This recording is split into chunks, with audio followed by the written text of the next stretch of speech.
तो इससे पहले की क्लास में मैंने आपको समझाया था, बताया था और सिखाया था कि हम बैंक में पैसे जमा करने वाली स्लिप को, यानी कि पैसा जो हमें हमारे पास है, हमें वो पैसा बैंक में जमा करना है, तो उसकी जो स्लिप होती है उसको कैसे भरते हैं। आज मैं आपको सिखाऊंगा कि जो हमें बैंक में पैसा जमा है उसको निकालना है, तो उसको उस स्लिप को कैसे भरेंगे। तो ये मेरे पास स्लिप है, ये इंडियन ओवरसीज बैंक की स्लिप है और ज़्यादातर सारी बैंकों की स्लिप एक जैसी ही होती है, तो हम इसको भरेंगे। अब हम इसमें ये देखेंगे कि कौन कौन सी चीज़ें हमें भरनी होती है। देखो, जैसे कि ये स्लिप है, मैंने इसमें डेट डाली और ये अमाउंट लिखा कितना मेरे को जमा करना, ये मैंने बैंक अकाउंट नंबर डाला और ये यहाँ पे गलती हुई थी, तो गलती को मैंने क्या करा, इसको काट दिया मैंने और उसके बाद मैंने आगे बढ़ा। तो हमें ऐसा नहीं करना, हम उनसे कितनी भी बार कितनी भी स्लिप मांग सकते हैं, वह हमें मना नहीं करेंगे, या फिर वो खुद फॉर्म भर के दे दें हमारा। हम जब सीख रहे होते हैं तो हमसे मिस्टेक होती है, हमें उनको साइड में करना चाहिए और हमें अपने सीखने पे ज़्यादा ध्यान देना चाहिए।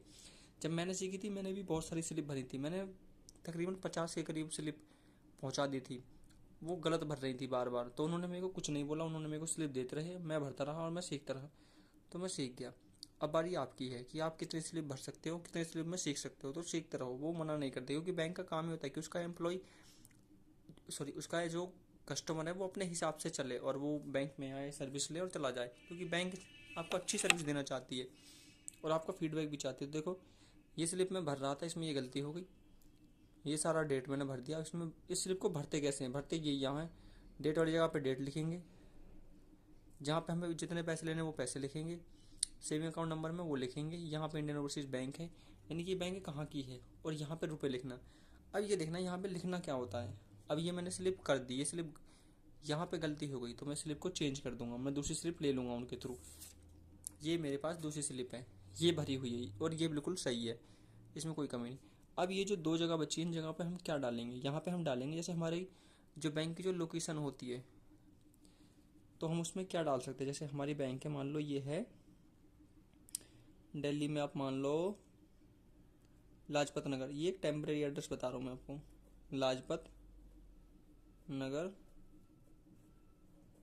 दिल्ली, ठीक है। अब हम यहाँ पे क्या लिखेंगे, हम यहाँ पे लिखेंगे शब्दों में कि हमें कितने रुपए चाहिए, हमें चाहिए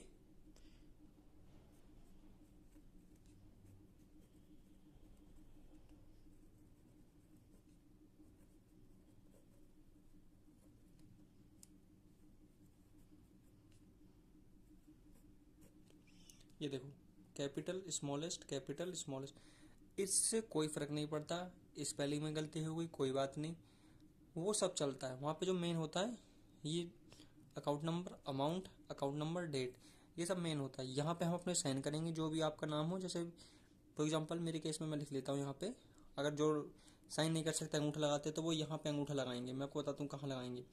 एक यहाँ पे अंगूठा लगेगा, अगर आप साइन करते तो साइन यहाँ पे करेंगे। जैसे मैं अपना नाम लिख देता हूँ यहाँ पे मोहन, दो नाम पीछे लिखने होते हैं, मेरे केस में दो ऐसा ही है, और मोहन।